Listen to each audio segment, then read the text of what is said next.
The Nexus bar wasn't much to look at. It sat tucked away on asteroid Kepler 9, a place where traders, smugglers and curious wanderers stopped to rest between jumps through space.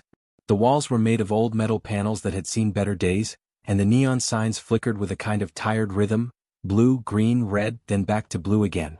The air smelled like spilled drinks, fried food from a dozen different planets, and that weird ozone scent that always hung around when ships docked nearby. Jake Patterson had been sitting in the corner booth for the last 3 hours, nursing his drinks and playing cards with a couple of regulars. He was a tall guy, maybe in his late 30s, with the kind of face that looked like it had experienced a lot of rough days.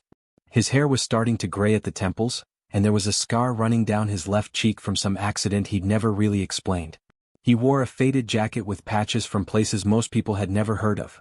Mining colonies, research stations, places where humans had pushed themselves to survive on worlds that didn't want them there. His current drink was something purple and fizzy. He didn't really remember ordering it, but it tasted okay, so he kept sipping. Across from him sat 2 other humans. A woman named Rita with sharp eyes and a guy named David who worked as a cargo operator. They were laughing about something stupid that had happened on the cargo dock earlier that day. "No, seriously," David was saying, "the guy just started running around screaming about his shipment of crystalline eggs." I'm like, "Buddy, they're eggs. They're not going anywhere." Jake laughed and took another drink. The bar itself wasn't crowded, but there were enough beings scattered around to make it feel alive. A group of Andromedan merchants sat near the bar, their elongated fingers wrapped around various drinks. 2 or 3 Quellian diplomats occupied a booth by the window, speaking in low, serious tones. There was even a ZYX trader sitting alone, its proboscis curling around a glass like a question mark. The bartender, a heavy-set guy named Tommy with arms like tree trunks, was wiping down glasses with a rag that had probably been white once. Everything was normal. Everything was quiet. Everything was about to change. The door to the Nexus bar opened with a hiss, the sound of pressurized locks releasing. Everyone looked up, mostly out of habit. Then everyone froze. The Vorthan stepped inside. Nobody really moved for a moment. It was one of those seconds that seemed to stretch out too long, where you could hear the hum of the bar's life support system, the clink of ice in a glass someone was holding, the quiet buzz of the neon signs. The creature was absolutely massive, easily 9 feet tall, maybe more. Its body was made of something that looked like living crystal, transparent in some places and opaque in others, refracting light in ways that made it hard to focus on exactly where the thing ended and where the air began. It was like looking at a piece of geometric glass that someone had taught how to move. The Vorthan was known throughout this sector of space as a predator. Not in the way that animals were predators. This was something far worse. The Vorthan hunted civilizations. They'd conquered entire colonies, entire worlds. There were stories about what happened to species that tried to fight them. Nobody ever won. That's what people said in the bars and docking stations. The Vorthan were unbeatable. They were the reason a lot of species didn't expand beyond their home planets anymore. And here was one walking into the Nexus bar like it owned the place. The Andromedan merchants grabbed their drinks and started standing up. One of the Quellian diplomats was already reaching for what looked like a personal emergency beacon.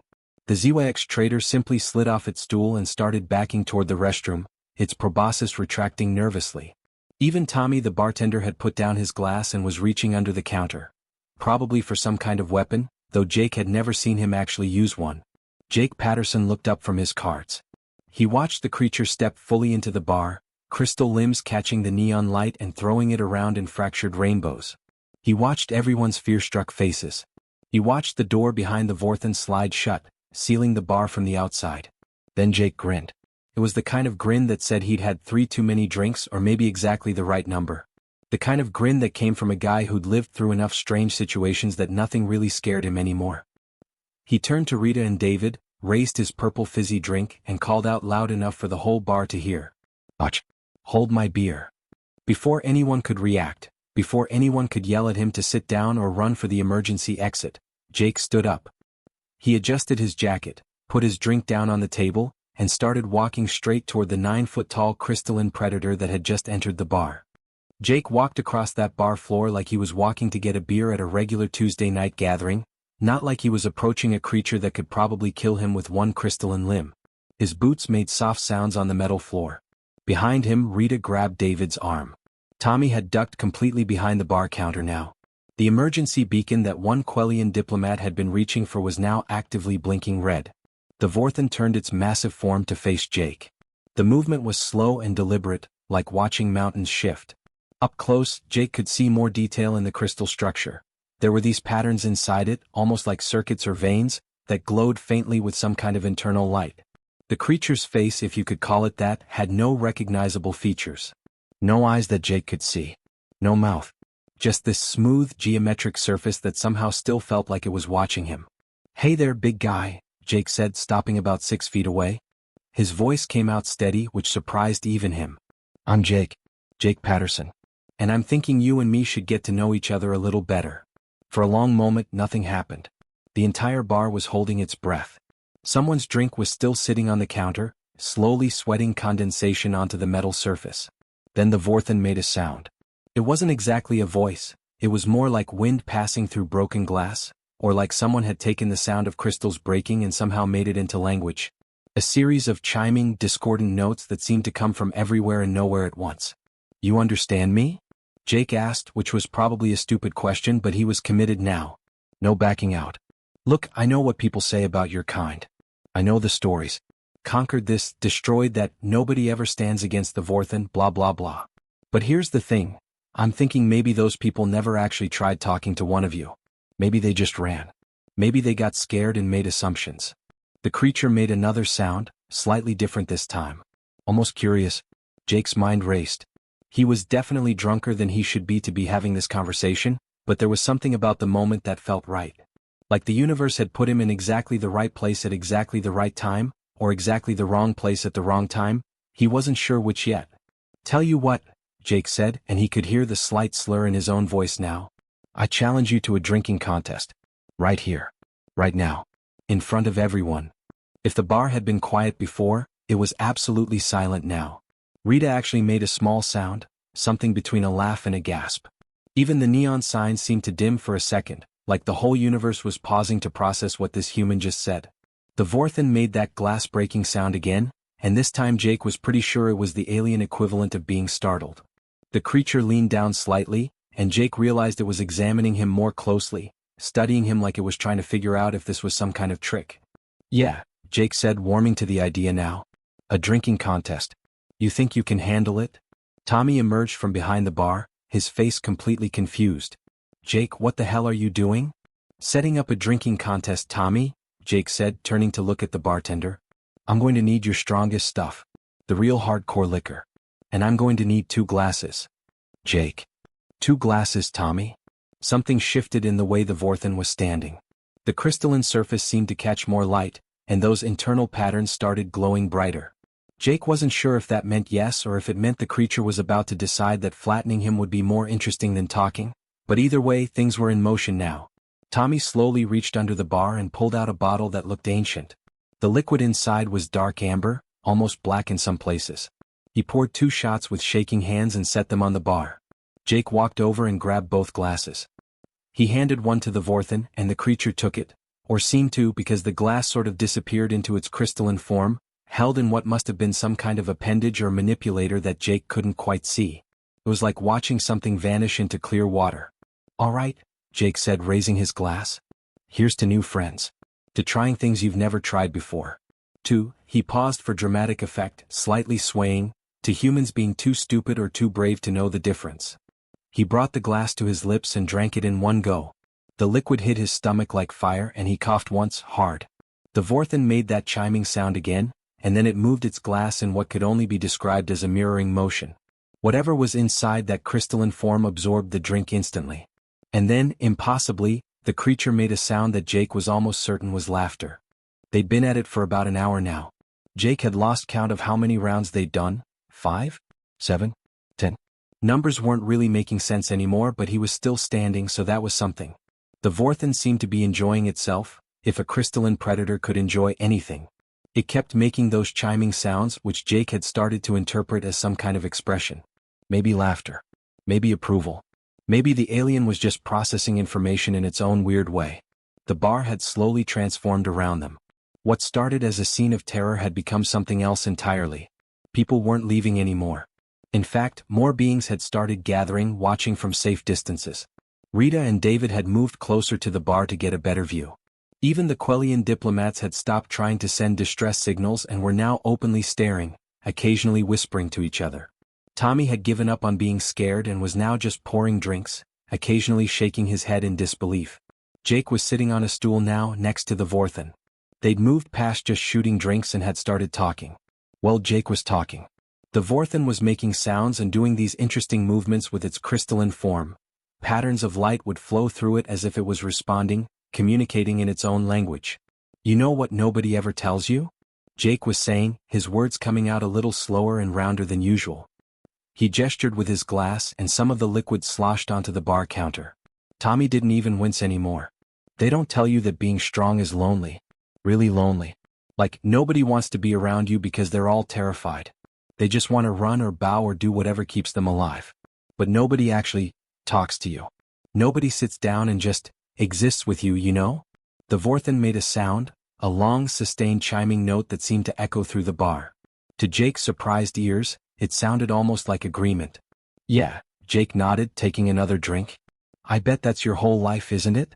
Everywhere you go, people are just scared. They see you coming and they don't think, oh, that's a Vorthen, let's have a conversation. They think, oh, that's a Vorthen, I'm going to die now. Must get old. Must get really, really old. The Vorthen leaned closer. Its crystalline surface was right next to Jake now, and up close he could see that the internal patterns were much more complex than he'd realized. There were these flowing designs, almost like a city made of light inside the crystal, constantly shifting and changing. It was actually beautiful in a strange, alien way. Then the creature made a series of sounds, not the usual chiming but something deeper, more complex. And as impossible as it seemed, Jake understood. Not with his ears exactly, but somewhere in his brain the meaning came through. The Vorthen was talking about conquest. About worlds falling before it. About civilizations that collapsed without even putting up a real fight. About the emptiness that came with victory. About standing alone on conquered worlds, surrounded by nothing but fear and silence. I've destroyed 17 civilizations. Jake could somehow understand the creature was communicating. I have conquered star systems. Species bow before me without question. And yet, the creature paused. The light patterns inside its crystal form seemed to dim slightly. And yet what? Jake asked gently. And yet I have never sat across from another being and shared a meal. I have never heard laughter directed at me that was not born from terror. I have never had someone look at me and see anything other than a monster. Jake felt something shift inside his chest. He'd been expecting maybe to have a funny story to tell later, something ridiculous that happened when he was drunk. He wasn't expecting to feel actual sympathy for a galaxy-conquering predator. But here it was, this massive, powerful creature that could probably destroy half the bar without breaking a sweat, and it was lonely. Actually, genuinely lonely in a way that Jake recognized because he'd felt it too back on Earth, back when he was just a kid who didn't quite fit in anywhere. You know what? Jake said, and he was only slightly slurring now. That's the thing about humans that nobody really gets. We're not the strongest. We're not the fastest. We're not the smartest, not really. But we've got this thing, this weird ability to not care about being scared. Or maybe we do care but we do it anyway. We look at something terrifying and something about us just goes, you know what? Let's be friends. Jake reached out slowly, giving the Vorthen time to move away if it wanted to. He held out his hand, just his open palm, the most non-threatening gesture a human could make. I'm saying that you don't have to be alone anymore, Jake said. You don't have to be the monster. You can just be a friend. Someone to share drinks with. Someone to laugh with. Someone who doesn't run away. For a moment that stretched out like forever, nothing happened. Then, slowly, something emerged from within the Vorthen's crystalline form. It looked almost like an arm made of solidified light, or maybe it was just the way the internal patterns were organizing themselves. It reached out carefully, almost delicately, and touched Jake's hand. The touch was warm and hummed with some kind of energy. But it was gentle. It was real. Around the bar, someone started clapping. Then someone else joined in. Within seconds, the entire room was applauding, not because they fully understood what had just happened, but because they recognized something important had shifted in that moment. Something that changed everything. The news spread faster than anyone expected. Within 3 days, every major news feed across known space was running the story. The headlines varied depending on which species was reporting it, but the core message was the same. A human and a Vorthen had made contact without violence. They'd had drinks together. They'd talked. They'd become friends. Most people didn't believe it at first. The story seemed too crazy, too impossible. The Vorthen were apex predators. They didn't make friends. They conquered and moved on. But the video evidence was undeniable. Thousands of beings in the Nexus bar had witnessed it, and enough of them had recorded the moment on their personal devices that the truth eventually became impossible to deny. Jake didn't really understand what was happening at first. He woke up the morning after the drinking contest with a head that felt like it had been stuffed with rocks and a vague memory of touching something crystalline and warm. When Tommy showed him the news feeds, he just laughed. "That's me?" he asked, pointing at his own face on the screen, looking drunk and impossibly confident. "Is that really what I look like when I'm that wasted?" But the Vorthan, who had asked to be called Crystallis, a name Jake had apparently given it while they were several drinks deep, seemed to understand the significance immediately. The creature stayed at the Nexus bar, which caused a minor panic at first. Authorities from 3 different planetary governments sent messages demanding that the bar be evacuated, that Crystallis be contained or destroyed. But something strange happened instead. Other beings started showing up. Not to fight or to evacuate, but to see the legendary creature that had broken the cycle of fear. Within a week, the Nexus bar had transformed into something unprecedented. It became a neutral meeting place where species that had never spoken to each other before started having conversations. The Andromedan merchants who'd been terrified during that first night began asking Crystallis about trade routes.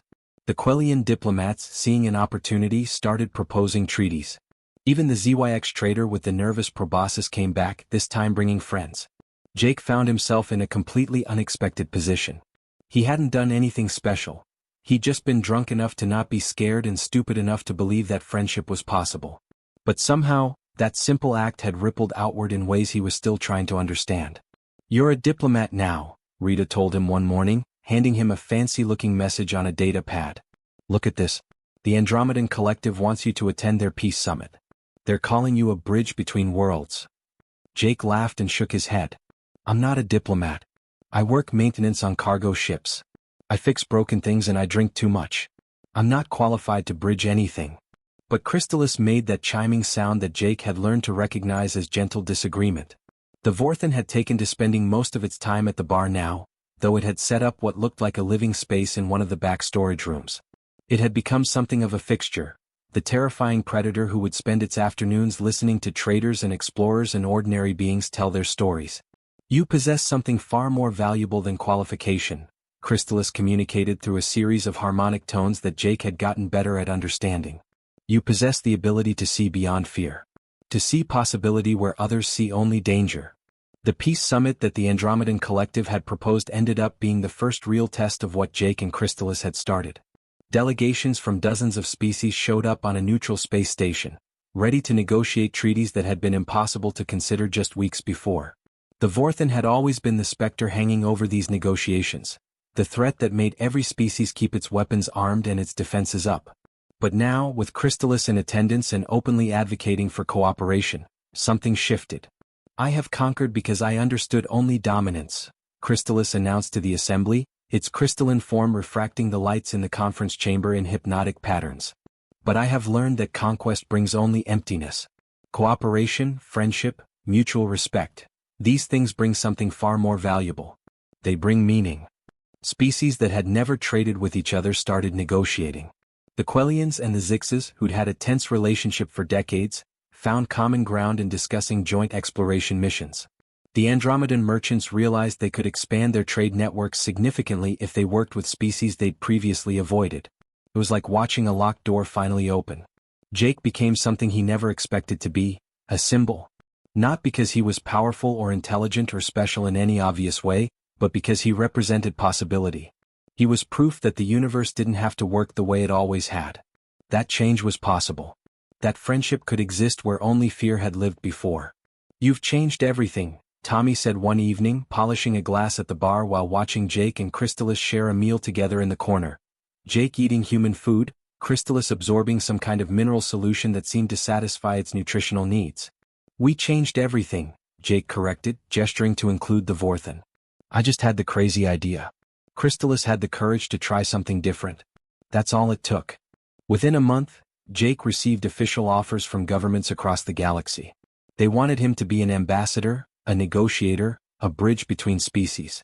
He turned most of them down, preferring to stay at the Nexus bar where it all started.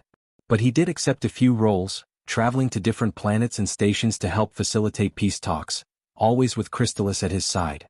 The galaxy was changing. Slowly but definitely. Species that had lived in fear were learning to live in hope. And it had all started because one drunk human decided to offer a beer to a predator. 5 years had passed since that night at the Nexus Bar when everything changed.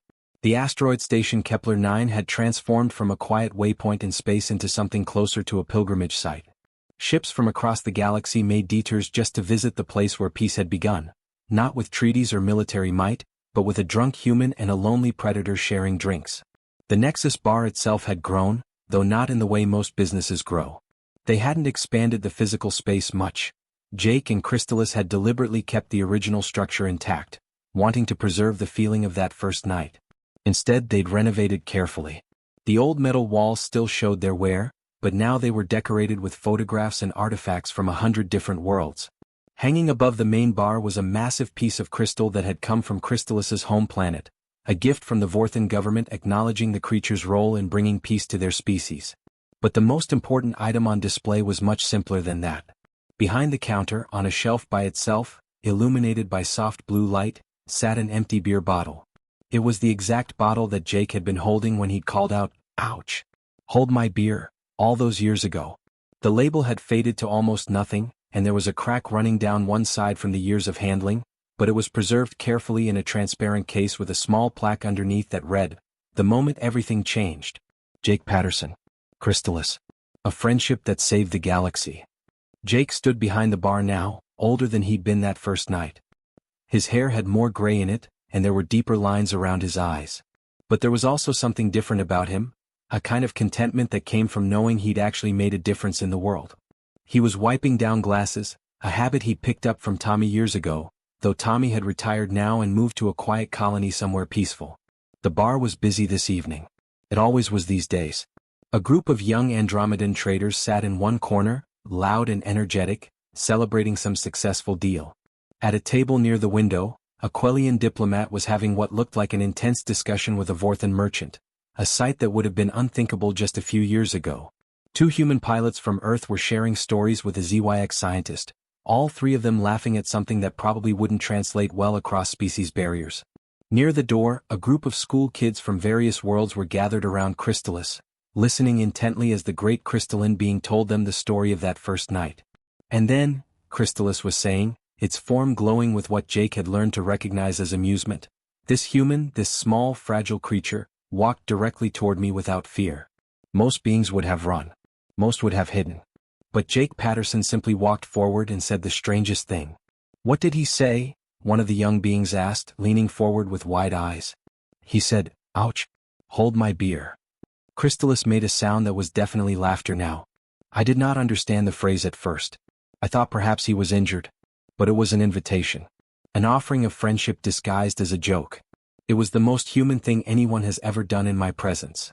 Jake smiled, listening to Crystallis tell the story for probably the 100th time. The creature had become something of a celebrity across the galaxy, not as a conqueror anymore but as a symbol of change and possibility. Young beings from dozens of species wanted to meet the famous Vorthan who had chosen peace over dominance. The bar had become more than just a place to drink. It was a place where real conversations happened. Where misunderstandings got cleared up over shared meals. Where species that had been taught to fear each other could sit down and realize they weren't so different after all. Jake and Crystallis had quietly established a policy. Anyone was welcome, no weapons allowed, and every being deserved respect. It was simple but it worked. Just last month, a delegation from a newly discovered species had arrived at the station, cautious and nervous about meeting aliens. They'd come to the Nexus Bar and within hours they were laughing with beings from a dozen different worlds.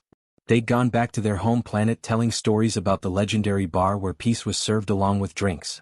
Universities across known space now offered courses on what scholars had started calling the Patterson effect. The phenomenon of how individual courage and genuine connection could reshape political landscapes. Jake had been asked to give lectures 100 times. He'd declined most of them. He wasn't comfortable being treated like an expert. He'd just been a drunk guy who'd made a good decision at the right moment. But Crystallis had taken to the teaching role more easily. The Vorthan had visited several academic institutions, speaking about the nature of fear and dominance, about how strength didn't have to mean conquest. The message resonated especially with young beings who were just beginning to question the assumptions they'd been taught about their place in the universe. You know what the best part is? Jake said to Rita one quiet afternoon, when the bar had finally emptied out and it was just the two of them and Crystalis cleaning up. Rita still came in regularly, and she'd become something like a co-manager of the place. The best part is that it's not about me anymore. It's bigger than me. It's about what's possible when beings just decide to try. That's very philosophical for someone who started all this while drunk, Rita said, grinning. Hey, some of my best decisions have been made while drunk, Jake replied, laughing. Clearly it's my secret superpower. On the wall, there was now a photograph taken just last week. Jake and Crystalis standing together in front of the bar, with dozens of young beings from different species clustered around them, all smiling. The caption underneath read, "The future of peace is written by those brave enough to make friends." The Nexus Bar had become a place where the universe learned that change was possible. That fear didn't have to be the default response to the unknown. That sometimes, the most powerful act in the galaxy was simply saying hello to someone different and offering to share a drink. And it had all started because one human had been too drunk or too brave or too stubborn to be scared.